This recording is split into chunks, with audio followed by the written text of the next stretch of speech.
ॐ नमः माता पिता चरणं नमः विद्याप्रदायकं दीक्षामन्तरं गुरोरवन्दे वन्दे गुरुपद पुनः पुनः। धन्य कहो उस ग्राम को जहाँ होत हरि नाम, आई के आसन लीजिए सिया सहित भगवान सिया पति रामचंद्र भगवान की जय। शरणम प्रभु। परम आदरणीय हमारे आज की कथा को श्रवण करने वाले भक्त प्राणियों, आज फिर भी एक बार गौ माता मंदिर दनहाक शहर से और बहुत से जा करके कथा आप लोग के हितार्थ सेवा किया जा रहा है। आज हमारी इस अधिक मास के दिनों एक आज दिन कम दाता है, 6 दिन अब रह गया है तो समाप्त हो जाएगा। फिर हमारे देव पख लग जाएगा और आश्विन मास के नवरात्रि हमारा आरंभ होने वाला है 17 तारीख अक्टूबर से। इसके हितार्थ हर एक को बहुत बहुत दुनिया भर के मित्रों, दोस्तों, प्रेमियों, यहाँ तक कि हमारे भारत देश का प्रधानमंत्री श्री नरेंद्र मोदी जी ने भी ये कथा देख रही हैं और खुशी है कि मैं इंडिया में ज़मीन खरीदने चाहता हूँ। आगे करके हमारे प्रयागराज का निवासी बेटा बबलू जी, आपको बहुत बहुत शोक सहानुभूति प्रकट करता हूँ कि आपकी माता जिन्हों से मैं मिल ही चुका हूँ और जिसका देहांत हो गया है काल प्रयागराज में यानी इलाहाबाद में भारत देश में, आपका फोटो आई है और शोक सहानी का संदेश। तो मैं समस्त परिवार को शोक संवेदना पेश कर रहा हूँ। भगवान से आत्मा करता हूँ कि ऐसी माता की जीवात्मा अच्छी जगह मिले। और पूजा जी जयपुर शहर में कल मुझे व्हाट्सएप द्वारा कुछ संदेश मिला जो आपने मुझसे कहा था कि कोई किसी ने आपको फ़ोन किया था, तो मैं कहीं से संदेश पाया तो जितना संदेश मेरे था, बबलू के माँ की देहांत का संदेश भी, ये सब संवेदना मैंने आपको भेज दी। और आप ज़मीन जो बताते हैं कि बिकाती हैं तो 100 गज कितना होता मैं नहीं जानता हूँ। अगर इंडिया का कोई भाई मुझे बताए वो स्क्वायर मीटर में कितना स्क्वायर मीटर होता है 100 गज, तो मैं 100 गज जानूँ कितना मीटर होता है और तो फिर उसका दाम हिसाब मैं कहूँ कि ठीक है, सस्ता है या महंगा है। तो ये 100 गज ज़मीन का मैं हिसाब जानना चाहता हूँ कि कितना है। मॉरिशस में कमला जी आप देख रहे हो, बड़ी अच्छी डांस आप पठाए हैं, आप भी उसी में नाचती हो। तो आज वो नाच अभी कथा के बाद में मैं सारा दुनिया में भेज दूंगा कि आपके मॉरिशस में कितना कितना गम्मज हो रहा है। वह दुख मानता हूँ कि कोरोना है, नहीं तो मैं आ जाता मॉरिशस कभी का, लेकिन आऊँगा। आप लोग छोड़ो मत, जब आ जाता हूँ तो आप छुट्टी बना लेते हो, कई हफ्ते मेरे साथ रहते हो, रात दिन मुझे घुमाते टहराते हो, सब कुछ करते हो, सेवा सत्कार। तो ऐसे मॉरिशस में भाई प्रेमचंद बुझावन जी और कमला, तेरी नाच तो देखकर मैंने 4 बजे सुबह तनी हंसी आ गया। आपका अच्छा, ये नाच अच्छा है। आज मैं वो नाच खास करके भेजूंगा सभी लोगों के लिए। अब यहाँ से और आज की कथा, अब कौन कथा होगी? श्री गुरु पूर्णिमा की कथा। और खास करके इसको भी बोला जाता है व्यास पूर्णिमा। व्यास बोला जाता है गुरु को और गुरु को बोला जाता है व्यास। तो व्यास पूर्णिमा जाकर के आषाढ़ मास के पूर्णिमा को और गुरु पूर्णिमा भी व्यास पूर्णिमा कहते हैं।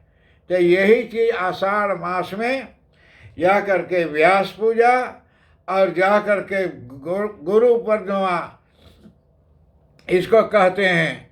प्राचीन काल में विद्यार्थी अनेक गुरुकुलों की शिक्षा प्राप्त करने जाते थे कि पहले आज तक भी गुरुकुल में हम लोग जला विद्या पढ़े। सूरीनाम में सरमका इलाका में जहाँ रहता था, तो मैं जाता था। मेरा भाई स्वर्गीय पंडित क्रिश गंगाराम पांडे जी मेरा भाई था, हम लोग जाते थे। और मेरा एक भाई और रहा महेन, वो नहीं जाता था हम लोग के साथ गुरुकुल पढ़ने, वो जाता था दूसरा गुरु के पास कपड़ा सीने, भाई सुंदर के पास खरोनेगन सारा मकावे, तो वो तो चला जाता। अब मेरा भाई महेन बड़ा वो फुटबॉलर का बहुत इसका इंस्ट्रक्टर हो गया है। अब भैया लोग ये जानो फुटबॉलर में ज़्यादा से ज़्यादा घूस घूस मिले है। अपने भाई से कहता है ज़्यादा मिले तो कुछ दिहो, बड़ा भाई की सेवा करी हो। तो ये जा कर के सेवा गुरुकुल की जो है, तो गुरु में जरूर जा कर के विद्या को प्राप्ति के लिए हमें जाना चाहिए। और गुरु का पूजन करके अपने जा कर के शक्ति के अनुसार दक्षिणा देकर गुरु को यानी प्रसन्न करते हैं। जब गुरु से विद्या ले तो विद्या लेके मुफ्त में ना चल जाओ गुरु से। गुरु के बुलाए के द्वार पे पूजा कराओ तो बेकार के ना करो, जरूर गुरु के दक्षिणा दो। सगरे दो तो अच्छा है, जितने ज़्यादा दियो उतने मीठा रही। नहीं, गुरु के बिना ज्ञान न मिले हैं। और ज्ञान एक चीज़ है, नाथूराम पहली पुस्तक में लिखे हैं कि विद्या बंधु विदेश में, विद्या धन सिर मौर, विद्या बिन जिसके पास विद्या नहीं तिनसे पशु न और। ना विद्या बंधु विदेश में, कोई देश में जाओ तब विद्या खाली काम दे है। जब पढ़ल रहू देश के भाषाओं साथ अच्छा बा। पहले हम जात रह लिया अमेरिका, तो दो चीज़ मैं जानता था, एक यस और दूसरा नो। जब कोई बतियाए अमेरिका में, जब हम जानी अच्छा बात बोले हम वो यस यस यस यस मैंने आई, हम सोचेंगे ना अच्छा बात बताया तो हम बोले नो नो। तो तब उन्होंने सारे हमसे पूछे यू वांट रूम, हम बोली नो। रूम तो हम ले ले ही 2 बोतल अपनतास में। त्रिनिडाद में पूछे वांट रूम, हम बोली नो। फिलिंग मशीन बिगड़ गया ना, तो जहाज बोले बिहान जाइए होलैंड, तो सबके ले गया होटल में।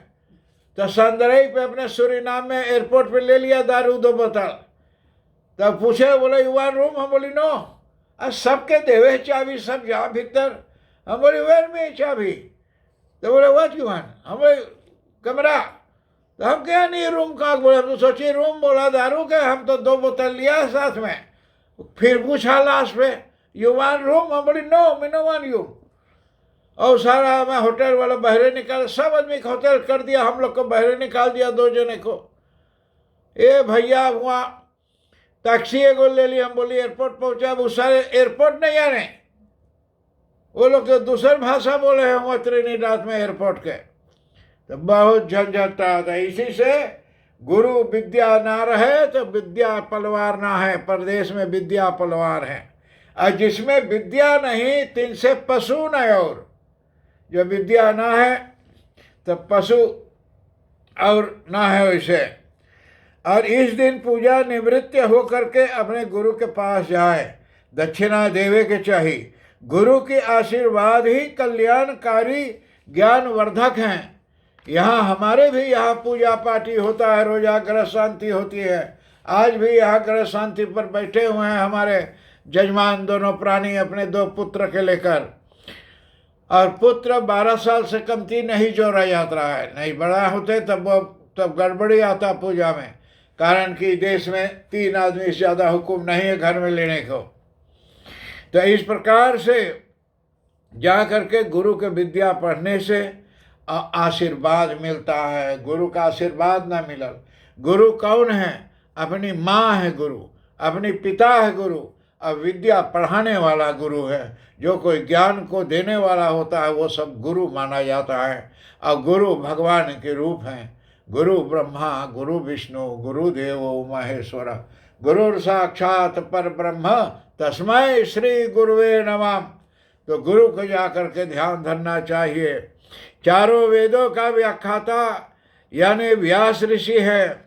चारों वेदों के व्याख्याता, पढ़ने वाला, उसको ज्ञान को देने वाला कौन है? श्री वेद व्यास जी, जिनका पुत्र सुखदेव मुनि राजा परीक्षित को जा करके 8 दिन कर भागवत कथा सुनाई। राजा परीक्षित को 8वें दिन देहांत हुआ। हमें वेदों का ज्ञान देने वाला व्यास जी हैं। वेदों का ज्ञान जो व्यास जी दिए हैं, लिखे हैं, वो मैं पढ़ के आप लोगों को सुनाता हूँ भाइयों। तो आप लोग जानिए, इसलिए वे हमारे आदि गुरु हैं। आदि गुरु का मतलब कि सबसे शुरुआत बखिन, गुरु फन बखिन, जो विद्या पढ़ने जाओ नहीं, पहला मुतु माता है। नमः माता पिता चरणम नमः विद्या प्रदायकम, कि सबसे पहला गुरु माता है और दूसरा गुरु पिता है। उनकी स्मृति का ताजा रखने के लिए हमें अपने अपने गुरुओं को व्यास जी की ही अंश मान करके उनकी पूजा करनी चाहिए। उनके अंश मानल जाए। जैसे अनिरुद्ध पंडित हैं, अपने श्रोता को यहाँ पूजा पाठ करा रहे हैं और श्रोता के बाद में उनका वे पंडित के दक्षिणा दी हैं, पैसा दी है 3-4 नल और कानिका का दी हैं। तो इन सब से जा करके और गुरु के ज्ञान पास रखे चाहिए। जब गुरु के पास जाए, पूजा पाठ ही करे, तो ना देखिए पैसा देला का देला, पैसा कोई ना दे, जो दे है तो दक्षिणा दे हैं, या जाप करे के मंत्र का मेहनत दे हैं और दक्षिणा दे हैं लोग। तो यहाँ होते हुए आज की जगन्नाथ हमारे कथा जो हैं, तो आज की कथा समाप्ति के सीमा तक यहाँ आ चुकी है। अगले बार आप लोग से फिर मिलूँगा। अगले बार गुरु किस गुरु का, गुरु जगन्नाथ यात्रा की कथा होगी कि जगन्नाथ यात्रा क्या है। तो आप जान पाई हैं, जिसे हम लोग यहाँ बोले रथ चले हर बरिस में। तो ऐसे जगन्नाथ की यात्रा हमारे भगवान जगन्नाथ की होगी और हर वर्ष होता है। भारत देश में, हॉलैंड में भी होता है और जहाँ जहाँ लोग यात्रा करते हैं होता है। मैं आशा करता हूँ कि हमारे हिंदी को जानने वाले भाइयों बहनों, मैंने एक योजन जानता हूँ। एक योजन 12.5 किलोमीटर है, लेकिन मैं गज नहीं जानता। तो 100 गज का ज़मीन मुझे वहाँ लेने का पड़ता है। जयपुर में कहीं बगल में, वो दिल्ली वैख बोला जाता है कि दिल्ली रास्ता बोला जाता है, उसी रास्ते पे कहीं है। लेकिन अगर कोई हालत हुई है तो मुझे लिख के कागज में भेजिए कितना फिरकान यानी चौकुंठा किलोमीटर है या स्क्वायर किलोमीटर। मैं ये बात नहीं जानता हूँ, कारण कि वहाँ लेने का विचार है, अभी निस्तुकी नहीं है, लेकिन होगा। जैसे होगा तो पूजा से बात करके मैं आप लोगों से बताऊँगा।